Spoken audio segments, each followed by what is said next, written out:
What's up, everybody? Welcome back to the channel. Today we are starting our day at our Dutchess yard. I have our aluminum trailer here. I'm about to connect it to the Colorado. The reason I am grabbing this is to move some more equipment out of the mall. If you've seen a couple of my past videos, you know that we moved this plow over here and we moved this one over here as well. This one was crazy to get unloaded. The other one was a bit easier.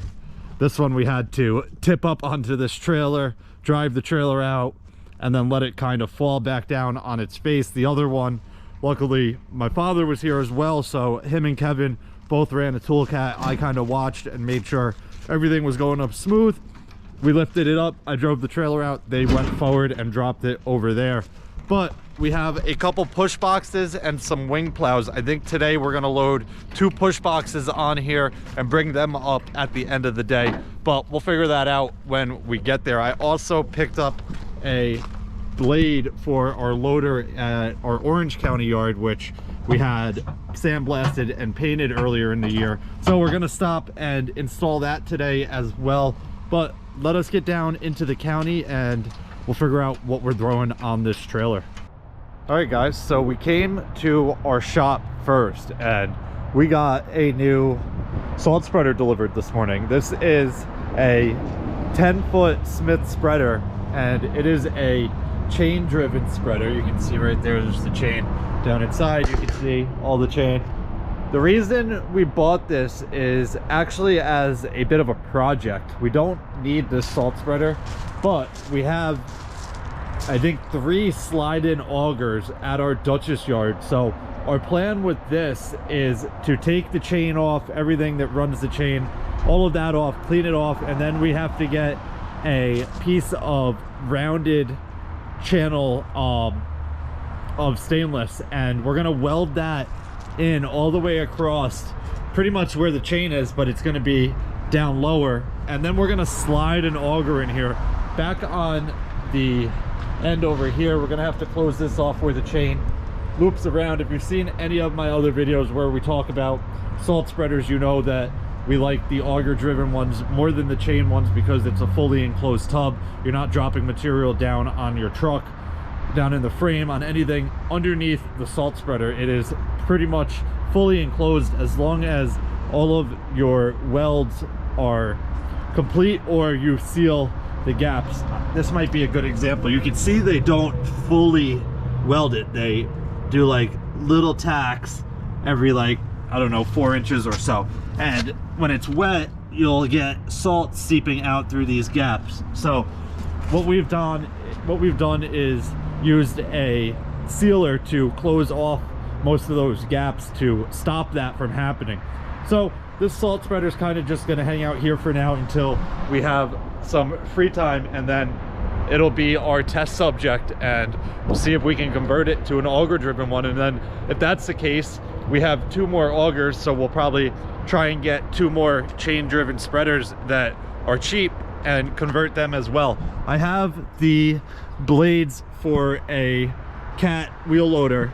These are for a bucket that I was gonna do today, but I'm gonna give it to Rodrigo to do because I have our trailer here and I don't really want to drag this trailer all over the place with me. So I'm gonna go to the mall, load up some I think we're putting push boxes on today. We're gonna load them on there and then Rodrigo will take care of the blade for us. In here, he's fixing a hydraulic leak on this truck, and then on this one we've been having an issue with it not going into drive for some reason. Actually not going into any gear, it just stays in neutral. So we had this truck fully detailed and we think something got wet and it was causing it to not work properly, but we parked it inside. Rodrigo said he had an issue with it this morning. I got in it and it worked fine. So it's a bit temperamental right now. But one thing that we are going to do, if you saw the video when we installed this plow on it, it doesn't lift the plow up just quite high enough. So our plan is to lower this piston all the way, pull this out here, and then mount this right up here. And then obviously you're going to have like another foot of lift. As long as the cable reaches, we might have to adjust the cable or put a different cable on it. But that's what we are going to jump into right now.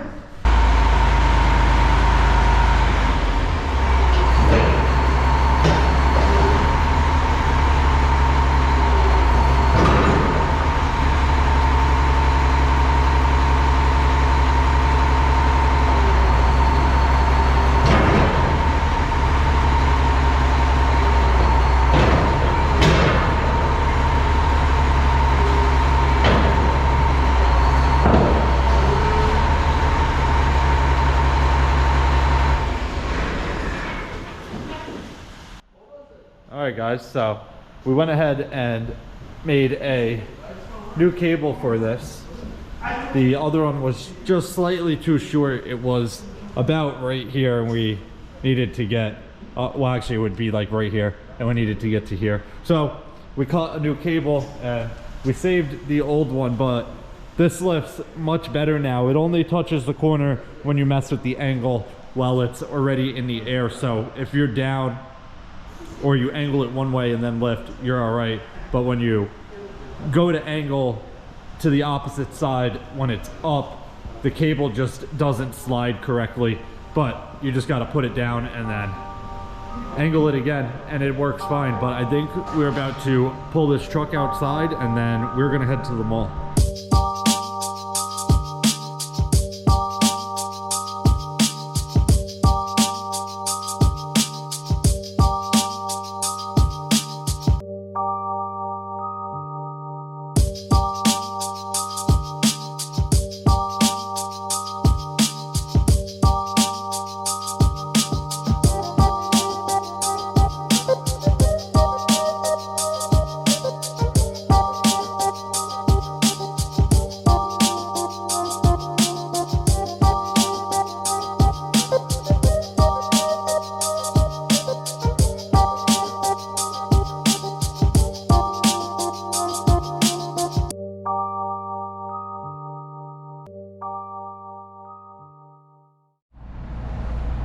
All right, guys, we're all loaded up and strapped down. Kevin's just tying off the last strap over there. We got 2 push boxes on here. These go on pretty nice when you stand them up. So our plan is hopefully put the 2 forks right in here. Hopefully it'll lift one up. These aren't too heavy, so I'm having faith in our toolcats today. But if not, we'll have to use both of them. Either way, we're ready to go. Time to hop in our truck and I will see you guys at our Dutchess yard. All right, guys, we just pulled up to our Dutchess yard, got the 2 push boxes unstrapped. I'm gonna hop in the machine right here and see if it'll lift one up at a time. This one is obviously smaller, so we'll start with this one. If it doesn't lift it, then we know it's not gonna lift the other one.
much the limit for the toolcat. We were teeter-tottering on the front tires there, but we got both of these dropped over here out of the way now, along with this plow that we did yesterday. But I'm glad we started with that big one and then this one, because it's getting easier and easier each trip. We only have I think we have one push box, 6 wings, and then the frame off of that big plow left at the mall to move out of there. So probably 2 more trips and we'll have everything gone, and the rest of it should unload pretty easy here, being that all we have is our 2 toolcats, and we do have a skid steer, which is definitely stronger, but luckily we didn't need that. That is gonna wrap it up for this one though. On Monday, well, Monday night into Tuesday, they're calling for, I think, like 3 to 5 inches or something like that. So we might get another snowstorm. It is 57 degrees here today, so everything is warm. Hopefully the snow will come, because I know you guys love watching snow removal videos. They always do way better than everything else on my channel, so obviously I want to make more of them as well. But that's gonna wrap it up. If you guys have any questions or comments, definitely leave them down below and I'll get back to you as soon as I can. Hope you guys enjoyed it. See you guys next time. Peace.